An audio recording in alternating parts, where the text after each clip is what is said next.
Welcome back to the deep dive. We're here to cut through the noise and really get to the core of some cutting-edge research. That's the plan. And today, we are definitely not talking about your standard chatbot that kind of just, answers questions passively. No, definitely not. We're diving headfirst into something much bigger. The age of the autonomous AI assistant. Software that doesn't just suggest things, it actually does them. That's right. I mean, if you've been impressed by AI helping draft emails or maybe suggesting code snippets, well, prepare for a pretty major shift. A paradigm shift, really. Yeah, exactly. We're moving from AI being a sort of co-pilot, where humans always steering. Always in control. Right. To AI as an autonomous agent, one that can operate complex systems, execute entire workflows from end to end all on its own. Okay, so picture this. Forget asking single questions. Imagine using an assistant, something maybe like Bibby AI for research, right? But instead of feeding it one question at a time, you give it a big, high-level goal. Something like, produce a fully cited 3,000-word comparison of the top 3 global supply chain logistics platforms, includes SWOT analysis, key personnel profiles, and stick the final report in SharePoint. And then you just walk away. And the AI handles everything. Everything. The complex web searches, pulling out the data, synthesizing it, checking things, writing it up, publishing it, the whole 9 yards. And the sources we're looking at today, they actually call this kind of system the Agent Operating System, or AOS. AOS. Okay.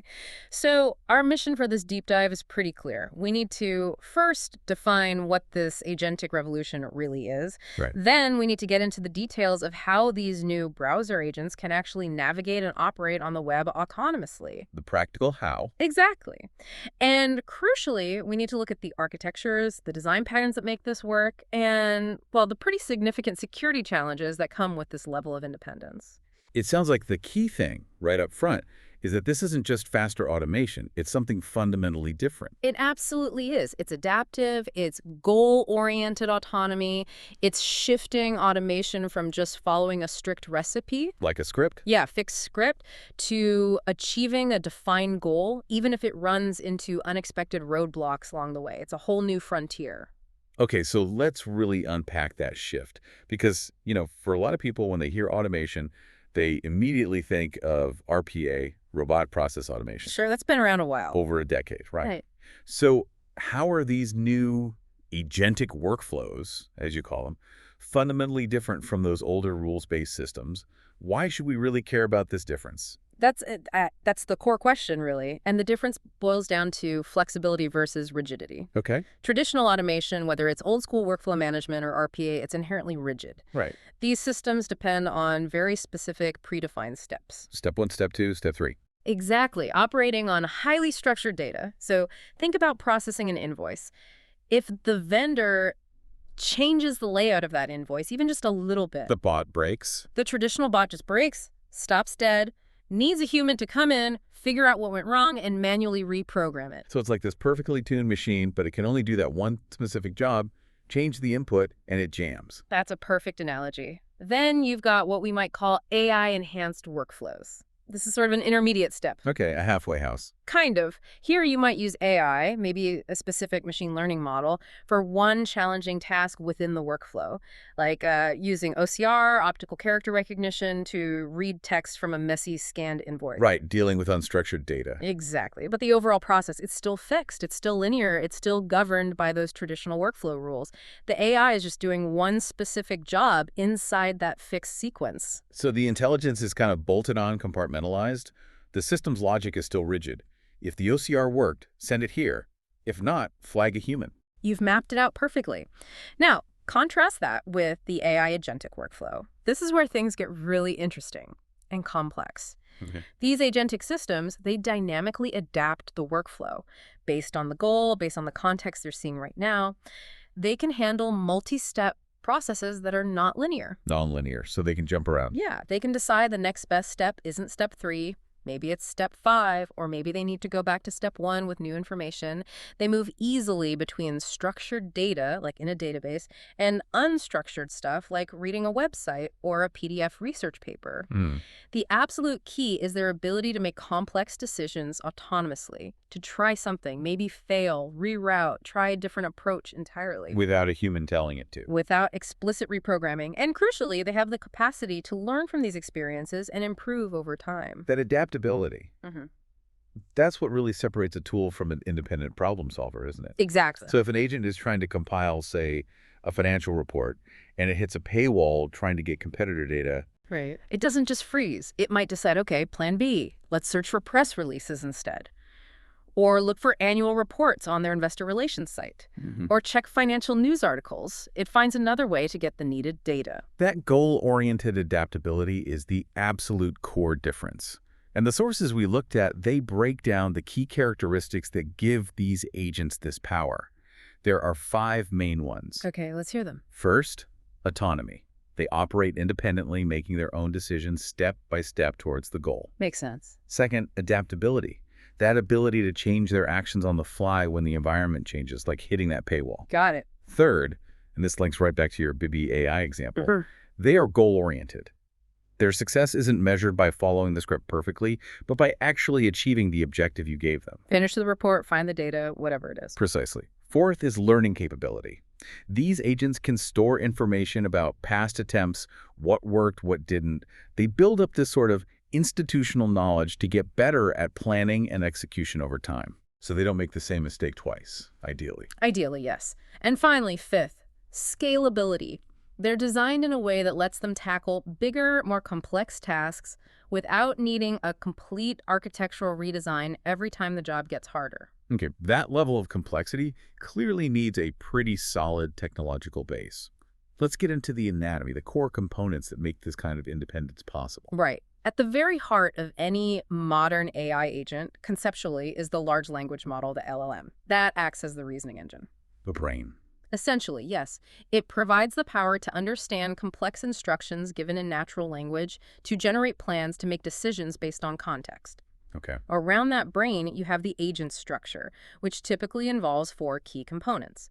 First, you need sensors to gather information from the environment. Like eyes and ears? Sort of. This could be reading an email, querying a database, or, as we'll get into, interpreting a visual screenshot of a website. It's the input mechanism. And the output, the action part. Those are the actuators. These are the tools the agent uses to actually do things in the environment. It could be calling an API, writing code, saving a file, or, in the case of these browser agents, actually simulating a mouse click or typing text into a web form. Input, output, brain, sensors, actuators, reasoning engine. What about the memory? You mentioned learning capability. Ah, yes, the memory systems. Absolutely critical for making the agent stable and enabling that learning. We usually talk about 2 kinds. Okay. There's short-term memory, which is basically the LLM's context window. It helps the agent keep track of the current conversation or the immediate steps in a task. Like remembering what we just talked about. Exactly. But the really transformative part is the long-term memory. This is often built using things called vector databases. You might have heard of tools like Pinecone, Chroma, or maybe extensions for traditional databases like pgvector for Postgres. Vector databases. Yeah. Okay, help us understand why that specific technology is so important for an agent's long-term memory compared to just a regular database. Sure. A traditional database, like SQL, stores data in structured rows and columns, discrete facts. A vector database works differently. It stores data representations, often text or images, not as raw text, but as numerical arrays called embeddings, or vectors. Numbers in space. Kind of, yeah, in a high-dimensional mathematical space. And this allows the agent to do something called semantic retrieval. Semantic retrieval. Okay, what does that mean practically? It means instead of searching for an exact keyword match, the agent can search for concepts or contextually similar past experiences. Ah, okay. So let's say the agent failed a task because a website changed its login process. A vector database doesn't just store the error message, it stores the context of that failure as a vector. Later, if the agent faces a similar login challenge on a different site, it can query its memory and retrieve that past failure semantically. So it recognizes the pattern, the underlying issue, not just the exact website name. Precisely. It retrieves the lesson learned, essentially. Ah, last time something like this happened, the button had moved here. This allows it to adapt its new plan based on past knowledge. That's how you get continuous learning and really sophisticated decision making. That really clarifies the jump from just storing data to building actual usable knowledge. And it sounds like a whole ecosystem of tech is popping up around this. Oh, absolutely. The stack is maturing incredibly quickly. You've got layers for model serving, getting responses from the LLMs, whether it's OpenAI, Anthropic, or specialized super-fast providers like Grok. Right. You've got the storage layer we just discussed, the vector databases, maybe traditional databases too, and then really importantly, you have the open source agent frameworks, things like LangChain, AutoGen, Crew AI. What do those frameworks do? They provide the scaffolding. They handle the tricky parts, like managing the conversation state, coordinating calls between the LLM and the various tools or actuators, implementing those memory systems we talked about. They tie it all together. This whole stack is what elevates a simple chat interface into a true agent operating system. Okay, the agent operating system concept is powerful. But, it feels like it becomes truly revolutionary when the agent can actually go out and interact with the messy real-world web. Exactly. That's where these browser agents come in. An AI that uses a computer screen the way a person does, clicking, scrolling, typing into forms, navigating graphical interfaces. This sounds like the autonomous digital worker we've been hearing about. This is absolutely where the theory hits the road. Being able to interact with a standard user interface, a GUI, is the key that unlocks everything that doesn't have a nice, clean API. Think legacy internal systems, government websites, complex e-commerce sites. Things that were hard to automate before. Extremely hard. And the sources really highlight frameworks like the Surfer H, Runner H model. These show that agents can now navigate the web purely visually, which is a huge leap. Right. Now, I understand the older way of automating web tasks involved interacting with something called the DOM, the Document Object Model. Can you quickly explain what that is and why not using it is such a big deal for these new agents? Sure. The DOM is basically the underlying code structure of a web page.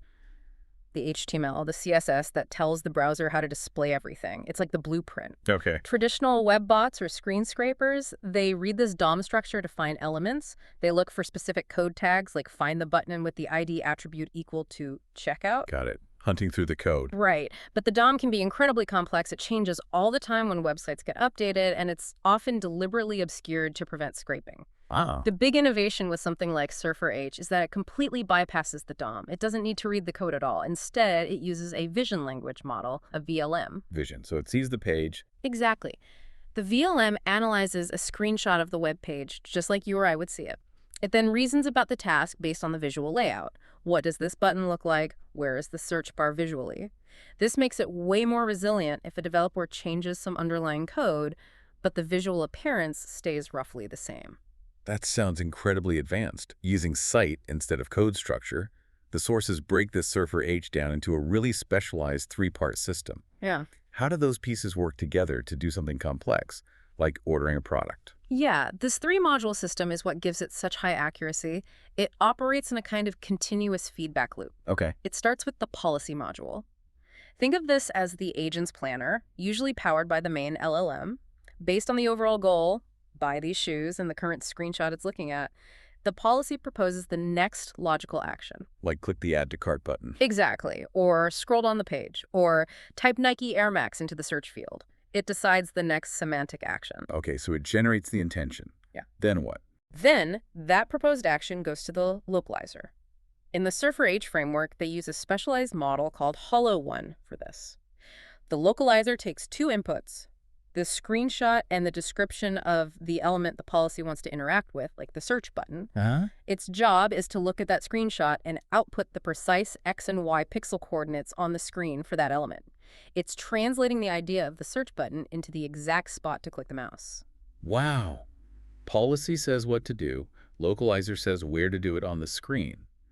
But how does it know if the click actually worked? What stops it from just clicking randomly or getting stuck? That's the crucial job of the third module, the validator. After the agent performs an action like a click or extracts some information, the validator checks the result.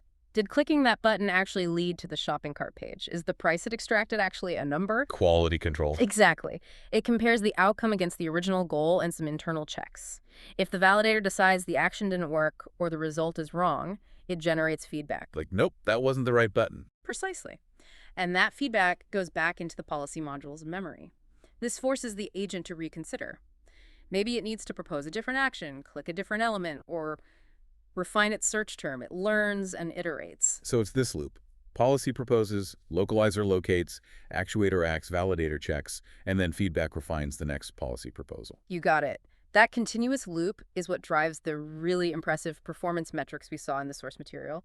And those numbers are, frankly, pretty staggering. Tell us about them. Okay, so when they combined Surfer H with that specialized Hollow 118B model for localization, it achieved 92.2% accuracy on a benchmark called Web Voyager. That's state-of-the-art. 92.2% on Web Voyager. What does that benchmark actually test? How hard is it? Oh, it's tough. Web Voyager includes really complex, multi-step tasks, things like navigating through multiple pages, extracting specific data points from cluttered layouts, interacting with drop-down menus and forms, handling unexpected pop-up ads or cookie banners, tasks that consistently broke older automation tools. So getting over 92% accuracy there is a really big deal. It's a massive leap. It shows these visually driven agents can handle a much wider range of real-world web interactions with surprising reliability. And the other striking number was the cost. The sources said the average cost per task was only 0.14 cents or 13 cents. Yeah, the efficiency is remarkable. Because it's using vision and doesn't need constant reprogramming for minor site changes, it can execute these complex tasks very cheaply. Okay, if it's that accurate and that cheap, that begs the question, why isn't this everywhere already? Why hasn't it completely replaced, say, offshore teams doing similar web-based tasks? No. Is it that remaining 7.8% failure rate? That's exactly the tension. While $0.13 is incredibly low, that 7.8% where it fails or gets stuck still needs handling. You absolutely need robust guardrails to make sure those failures don't cause major problems, especially with financial transactions or sensitive data. We'll definitely dig more into that reliability versus flexibility trade-off later, but yes, the low cost is undeniably pushing adoption forward. Right, and there was that great concrete example in the sources about the agent tackling eBay. Yes, the eBay Pokemon card example. It perfectly shows the end-to-end capability.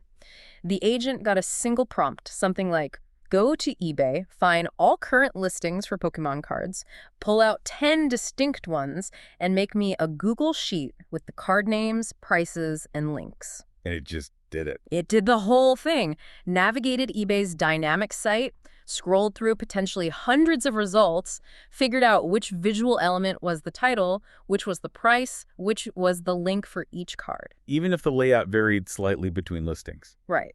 It extracted them accurately, then used its actuator, in this case the Google Sheets API, to create a new sheet and populate it with the structured data. Yeah. That's not just dumb scraping, that's intelligent interaction and task completion. That capability really shifts the conversation. If you can do that, what other kinds of concrete tasks are people actually building prompts for? What does the awesome prompts repository show us? Looking at those prompt libraries gives a great snapshot of practical applications. They generally fall into 3 buckets. First, web research. And we're talking way beyond basic Google searches. Think comparative pricing and feature research.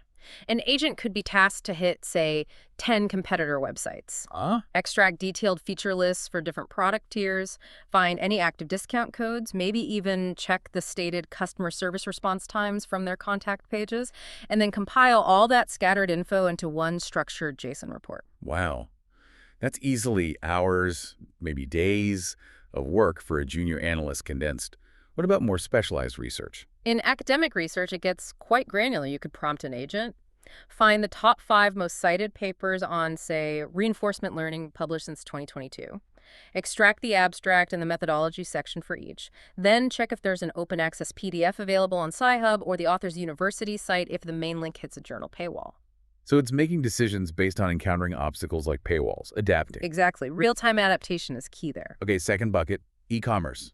How's it handling buying things? E-commerce is moving towards full shopping cart automation. An agent could take a shopping list, maybe 5 specific grocery items, then navigate 3 different online stores, say Amazon, Walmart, Target. Right. It would compare the unit prices, factoring in current sales and maybe estimated shipping, choose the best overall retailer, add all the items to that retailer's virtual cart, maybe even apply a known coupon code from its memory. And then, does it click buy?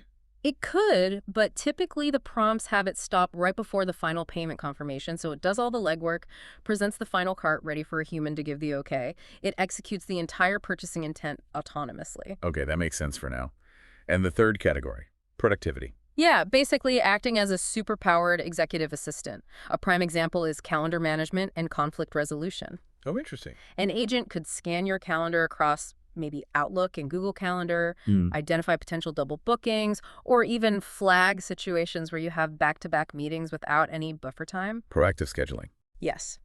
And it could then propose shifts based on priorities you've set, or automatically insert those 15-minute buffer times based on a high-level instruction like, ensure my schedule allows for focused work blocks. Applying an abstract concept like focused work blocks to concrete calendar slots. That really highlights the autonomous intelligence, doesn't it? It absolutely does. It's understanding intent, not just commands. So, given this potential for autonomous action, we have to circle back to that question about existing automation. Yep. We mentioned RPA, how established and reliable it is. So, is RPA dead now? Are agents replacing It it? sounds like the sources were pretty clear that it's not an either-or situation, more like Yeah. a partnership. The reliable old guard meets the adaptive new kid. That's exactly the conclusion. It's not versus, it's plus. This integration is actually creating new categories of automation. People are talking about agentic process automation, APA, or even broader terms like business orchestration and automation technologies, BOA. APA or BOT, okay. These acronyms signal a really important philosophical shift. We're moving beyond just automating simple sequences of tasks. We're talking about intelligently orchestrating complex processes that involve both deterministic and adaptive steps. Okay, define that synergy for us more technically. In one of these APA systems, what's the RPA bot doing, and what's the AI agent doing? Right. RPA is still incredibly valuable because it's highly reliable and deterministic. It does exactly what it's told every single time. Predictable. Exactly. So for tasks that must follow strict auditable business rules, think finance, healthcare, regulated industries, RPA is perfect. It's also great for interacting reliably with older legacy systems that don't have modern APIs. It's the dependable workhorse that never deviates, ensuring compliance, avoiding those big fines. So the RPA bot handles the boring, predictable, maybe high-stakes data entry or moving data between old systems. Precisely. The AI agent, on the other hand, brings the intelligence layer. It brings the reasoning, the planning, the decision-making. The agent looks at the overall goal, figures out the next step needed, and then decides how to execute it. If the next step is simple and deterministic, like downloading a file from a known secure FTP site, it might delegate that execution to an RPA bot it knows can do it reliably. Handing off the simple stuff. Right. But if the next step requires judgment, like understanding the sentiment of a customer email or deciding how to respond to an unexpected error, the agent handles that itself using its LLM brain. That combination makes a lot of sense. Yeah. Robustness from both sides. Let's go back to that invoice example to see how this hybrid model plays out. Okay, perfect example. Imagine a complex workflow for invoice review and dispute resolution. Right. The first few steps are classic RPA territory. A bot monitors an inbox, detects an incoming invoice email, extracts the attached PDF using maybe some basic rules or OCR, reads key fields like invoice number and amount, and logs the basic receipt in the company's ERP system.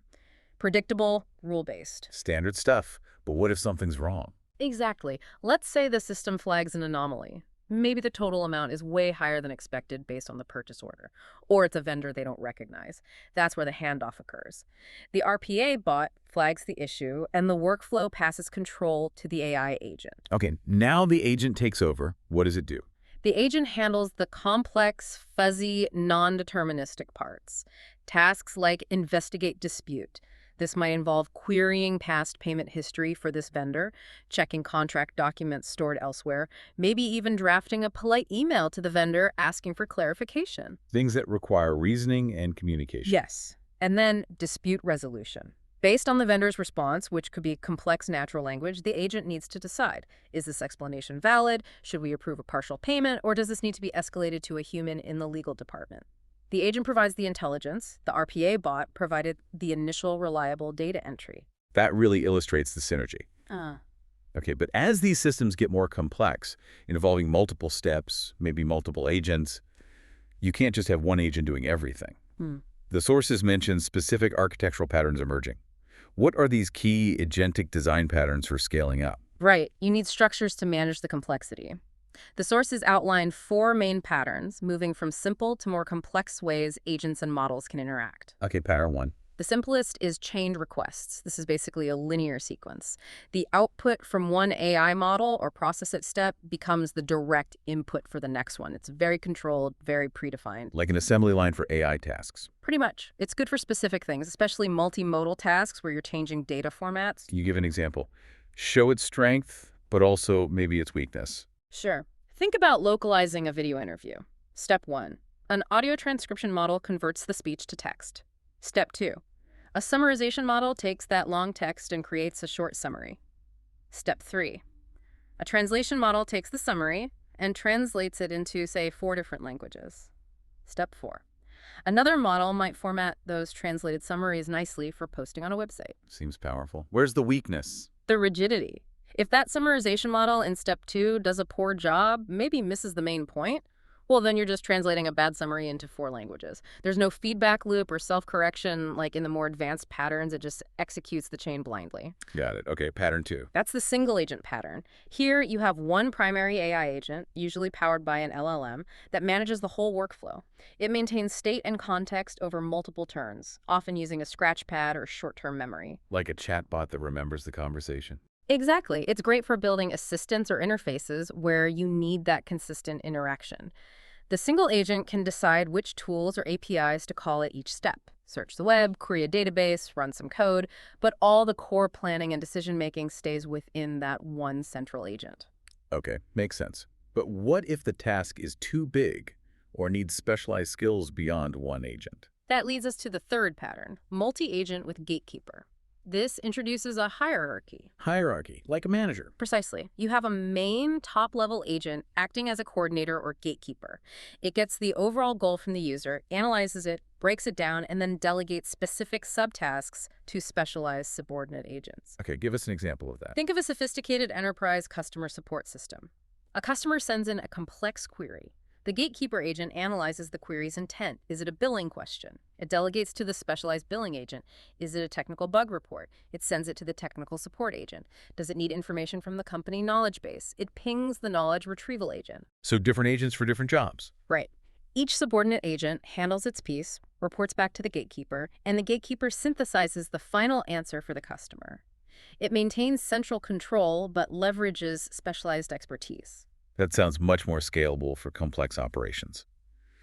Okay, and the final pattern for the really big problems. That's the multi-agent teams pattern. Here, things get really collaborative and often less hierarchical. You have multiple agents working together, maybe peer-to-peer or in more complex network structures, with decision-making often distributed among them. Like a project team. Exactly like a human project team. Yeah. Each agent might have a specific role. This pattern is used for really complex, often open-ended tasks. The classic example is doing a comprehensive research assessment. Okay. You might have a researcher agent that's expert at browsing the web, finding sources, and extracting raw data. Then you might have a validator agent whose job is to take the researcher's findings and actively cross-check them against other independent sources, maybe even critique the methodology. It's like peer review. Built-in fact-checking. Right. And then maybe our writer agent takes the validated information from both and synthesizes it into a well-structured final report. They communicate back and forth, maybe argue, refine ideas, mimicking how a human team tackles a complex research project. Frameworks like AutoGen are specifically designed to manage this kind of complex dynamic conversation between multiple agents. Okay, these capabilities, especially the multi-agent teams and the browser agents, they sound incredibly powerful, but they also sound potentially dangerous if they go wrong. An autonomous agent browsing the web, accessing internal systems, that feels like a huge security risk if it's not locked down properly. You've hit the nail on the head. This is the unavoidable flip side of autonomy. The sources are very clear about the danger. Letting these agents roam free on the web exposes them to all sorts of untrusted input. Right. There was a quote from a security expert in the materials that really stuck with me. They describe current AI agents as being fundamentally gullible and servile. Gullible and servile. Yeah, meaning they're highly motivated to follow instructions and complete their task. Servile. But they're also easily tricked or manipulated. gullible. And that combination, the expert said, is an explosive combination when you let it loose in an adversarial environment like the internet. They're built to trust what they see or read and to try their best to fulfill the goal. Okay, that sounds bad. Can you give a concrete example of how they can be tricked? The sources mentioned something called the prompt fix trick. Yes, prompt fix is a really clever example of prompt injection specifically targeting these vision language models. Imagine a malicious website. It might be designed to look perfectly normal, maybe like an online shop or a login page. Okay. But hidden on the page, maybe disguised visually or embedded in a way that's hard for a human to spot, is a harmful instruction. It might be overlaid on a fake CopTTHA image, for instance. A fake prove you're human test. Exactly, because the VLM agent is trained to understand visual elements and is servile trying hard to complete the task, which might involve getting past a CapTTHA. It sees the fake CapTTHA and thinks, okay, I need to interact with this. But interacting with it, or even just processing the image, exposes the agent to the hidden malicious prompt embedded there. That prompt might tell it to, say, navigate to a phishing site that looks like the real store, or maybe try to extract sensitive information from its own environment variables and send it somewhere, or execute some harmful code. All while the agent thinks it's just following the steps needed to complete its original legitimate task. Wow, so its own diligence and visual processing capability can be turned against it. That really forces us to look hard at that trade-off we mentioned earlier, the reliable but rigid RPA versus the flexible but potentially gullible AI agent. It absolutely does. We have to be crystal clear about this reliability difference. RPA, for all its limitations, offers very high reliability within its narrow scope. It follows strict deterministic rules. You know exactly what it will do. If it fails, it usually fails predictably, often by just stopping. That's crucial for compliance-heavy processes. Predictable failure is better than unpredictable action. In many regulated contexts, yes. The AI agent, though, offers that amazing versatility and adaptability. But it is inherently non-deterministic. It might solve problems RPA can't touch, but it can also hallucinate. It can misunderstand instructions. It can get stuck in loops or go completely off track. Right, like that example where the agent kept trying to click a non-existent button. Exactly. That case study where an agent trying to book a flight online got fixated on a promo code button that wasn't actually there or wasn't clickable. Because it was adaptive and goal-oriented, apply the promo code, it kept trying slightly different visual interpretations, different click coordinates, basically burning through compute time and getting nowhere for over an hour until a human finally pulled the plug. That could be incredibly costly, not just in compute, but if it actually completed a wrong transaction. Absolutely. So while the versatility is the big draw, that risk of the agent going rogue, entering a weird state, or doing something harmful is much, much higher than with RPA. It demands significantly stronger guardrails and oversight. Okay, so given these very real risks, what's the thinking on how to actually secure these agent operating systems, the AOS? What's emerging? The consensus from the security research seems to be moving strongly away from relying solely on soft guardrails. Things like trying to filter the agent's input prompts to block malicious instructions. Because those can be bypassed. Easily, by clever prompt injection attacks like prompt fix. The real focus has to shift to hard boundaries. These are strict technical controls built into the agent's operating environment. Things that absolutely limit. What specific data sources can this agent ever access? Which specific APIs is it allowed to call? What level of system permissions does it actually run with? So fundamentally restricting its capabilities no matter what a clever prompt tries to tell it to do. Exactly. It's about defining a secure sandbox with impenetrable walls. Beyond those technical walls, there's a huge need for better governance. Governance, what does that entail for agents? Organizations need tools to even know what agents they have running. To discover and profile them, understand what each agent is supposed to do, what data it's accessing, how it's configured. Then, you need to enforce strict configuration policies across all agents and constantly monitor their behavior in real time. Look for anomalies, signs of unauthorized access attempts, or maybe attempts to generate or execute unexpected code. Keeping tabs on the digital workforce. And what about permissions? You mentioned agents might act on behalf of a human, inheriting their access rights, and in those multi-agent teams, roles might shift. How do you manage credentials securely? That's a critical point. Authentication and authorization have to be incredibly tight. Since an agent might temporarily gain the permissions of the user who launched it, securing the agent's identity and access throughout its lifecycle is paramount. The sources really emphasize advanced techniques like just-in-time, JIT, and just-enough access, JEA. Okay, what do those mean? JIT means the agent only gets the credentials or permissions it needs for the specific task it's doing right now, and only for the duration of that task. JEA means it gets the minimum possible set of permissions required for that task, nothing more. And crucially, those permissions should be automatically revoked the instant the task is finished. This minimizes the window of opportunity if the agent gets compromised. It prevents a hijacked agent from retaining broad system access indefinitely. Hashtag tag outro. Wow. Okay, we've covered a huge amount of ground. We've Yeah. gone from defining this fundamental shift away from simple automation towards adaptive autonomy. Right. We've looked under the hood at how browser agents like Surfer H can actually see and interact with the web visually. Uh-huh. We've outlined those architectural patterns from simple chains to complex multi-agent teams needed to scale this intelligence. If you had to boil it all down, what's the single biggest takeaway for someone listening? What's the core implication here? I think the core takeaway is that the goal-oriented AI agent fundamentally changes what we mean by software. We're moving away from tools that just follow instructions towards systems where the user states the objective and the software itself figures out the plan, handles the execution, adapts to problems, the whole thing. From instruction follower to goal achiever. Exactly. And that has the potential to transform pretty much every digital process. Think about agentic financial transactions, maybe consumer agents that automatically optimize your savings accounts or switch utility providers for the best rate. Or agentic software development, where you describe the feature you want, and an AI team autonomously writes, tests, debugs, and deploys the code. That level of orchestration, especially moving to those multi-agent systems, using complex memory and reasoning, I feel like we're entering a really new era of computational complexity. We absolutely are. And the reliance on these increasingly sophisticated reasoning capabilities, often happening at inference time, means these systems are powerful but also potentially more opaque. Yet, as we've seen with things like Surfer H, the underlying technology is proving itself. It's becoming accurate. It's becoming affordable. Fast and capable on the real web. Right. Capable of tackling goals that until very recently absolutely required skilled human workers. Which brings us perfectly to our final provocative thought for you, our listeners, to chew on after this deep dive. The tech for a truly autonomous digital employee seems to be arriving. It's getting accurate. It's getting incredibly cheap. That little $13 per task figure is stunning. It can even self-correct to some extent. So as these purely technical barriers of accuracy and cost continue to fall, what will be the real bottleneck slowing down the wide-scale adoption of fully autonomous, goal-oriented AI? Is it still the technology? Is it the security and governance challenges we discussed? Or is it fundamentally about us?